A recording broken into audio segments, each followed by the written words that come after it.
As a cinephile who has spent countless hours immersed in the labyrinthine world of Tim Burton's cinematic oeuvre, I must say that Beetlejuice Beetlejuice was a delightful return to put a form for the visionary filmmaker.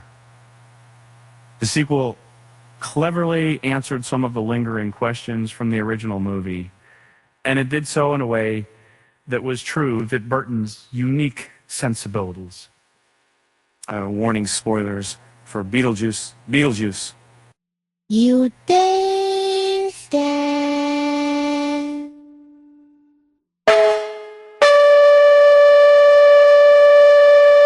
As a die-hard fan of the original Beetlejuice film, I was absolutely thrilled to see the return of this eccentric character in the long-awaited sequel titled Beetlejuice Beetlejuice.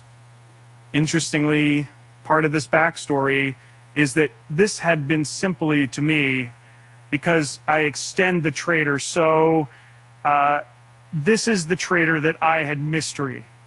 That is, was narrated in Italian, a choice that added an intriguing layer to the plot. And upon arrival, Astrid found herself deceived by a recent contact and unwillingly transported to the Netherworld, leaving Lydia with no choice but to seek aid from Beetlejuice. However, as in the past, the bio-exorcist had ulterior motives. He wanted to marry Lydia once more as an escape from his vengeful ex-wife, Dolores, Monica Bellucci. In an attempt to evade Dolores's wrath, Beetlejuice experienced a flashback detailing his past, which was depicted in black and white and Italian, narrated by none other than Beetlejuice himself. This stylistic choice wasn't merely for aesthetic purposes.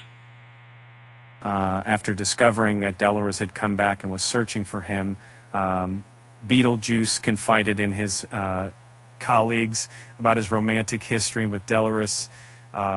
He grabbed a microphone to narrate in his tale in Italian, and the subsequent flashback scene was presented in black and white. It transpires that Beetlejuice hailed from Italy and lived during the 14th century. Beetlejuice managed to survive the Black Plague and worked as a humble grave robber.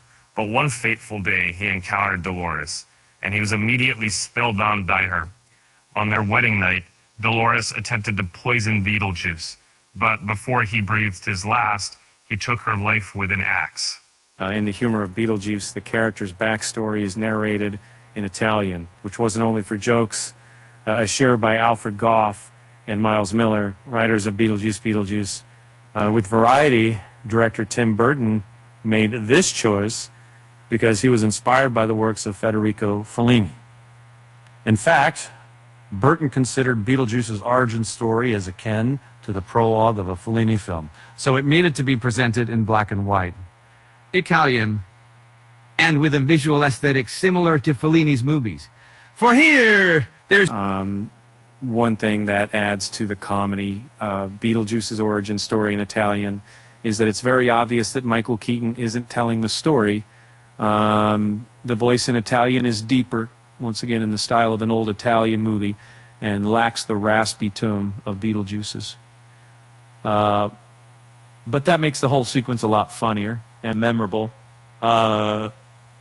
The Italian narrator in Beetlejuice's origin story was Stefano Marchetti, who was best known for his work in the sound and music department of various projects, most recently Netflix's Chaos, where he served as re-recording, mixer, and sound supervisor.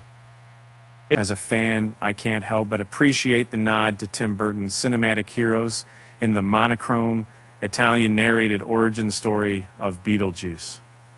This tribute, reminiscent of the works of legendary Italian horror director Mario Bava, is subtly referenced when Astrid discovers a photo of Lydia outside a cinema showing Mario Bava's movies. By weaving this homage into the Beetlejuice's backstory, Burton not only honored some of Italy's greatest filmmakers, but also gifted us with an unforgettably hilarious scene.